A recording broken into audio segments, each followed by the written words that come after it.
Okay, so I've had a lousy last day. I filmed the last video, which has a really bad cover picture, thumbnail picture, whatever. But I got some kind of stomach flu, and I didn't get to work on my bow at all. But I'm out here now in the last couple hours of daylight, trying to work on it a little bit. You can see I've gotten it kind of profiled there at the ends.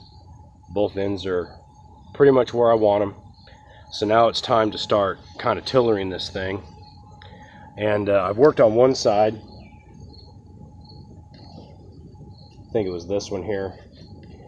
Yeah, that one's it. It's not perfect. I still have to do quite a bit, but I'm in the stage now where if I take too much off, here, you know, I could definitely ruin my project. So what I'm trying to do now is just get it to bend all the way through the limb. This one's still a little thick at the tip. I might work on that just a little bit, but if I flex this one, just a floor tiller, I've got flex up here, but nothing down on this last 10-11 inches. So what I'm doing is I've rounded my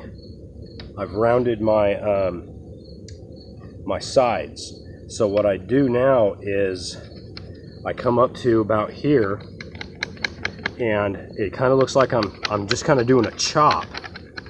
But you can see I'm not hogging a bunch of material off, because what I'm doing is I'm just letting the edge of my blade, the bevel, skim the top, and it just grabs anything that's inconsistent. And I'm only taking little pieces off. Another thing I can do too is just kind of grind like that. So, and I might even switch up to my mower here, run that through, kind of attack the edges, work around this knot, kind of just.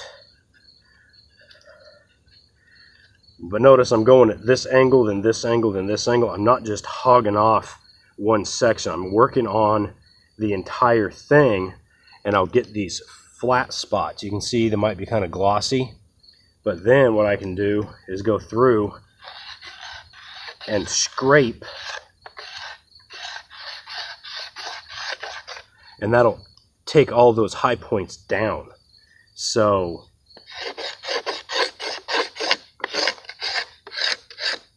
I do that a little bit, and then test tiller it again. It's looking a little bit better. It wasn't flexing from like here down, and now I'm getting a little bit of flex here. So now I just need to kind of focus on this lower bit.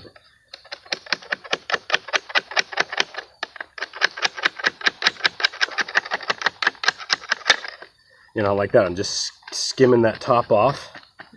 I can also just do it by carving. This thing has been allowed to cure for quite a while now, so it's not quite as easy to work with. I see kind of a wide spot, so I'm just going to kind of get in there and take that out. I see another spot there. So where I need precision, I just focus on like almost like a feather stick action. I can see a big wide spot right there, so I'm going to go ahead and a little more aggressive with it. Now I can always go back and you know, I'm at a point there I can just whittle that down at another point, because I have to, you know, put my nocks in and everything. So I'll test this again. Starting to get a little bit of flex. So every little bit you're weakening, every little bit you take off, you're weakening this limb. So I do a little bit, I tested it, still needs to go, so I go ahead and scrape.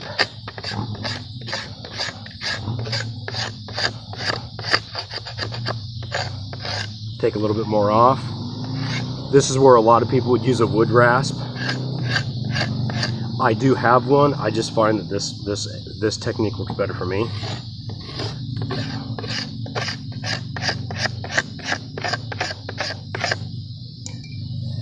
Because at this point I'm actually worried about taking too much material off with a wood rasp. Okay, still a little bit of stiffness in there, but I just wanted to show how I go about doing that in these last stages of this guy. I'm very pleased with how this bow is turning out. It's pretty straight. There's a little bit of a bend in it, but nothing that side knocks won't take care of. I'm very, very pleased. I have high hopes for this bow. Very nice piece of hickory I have here.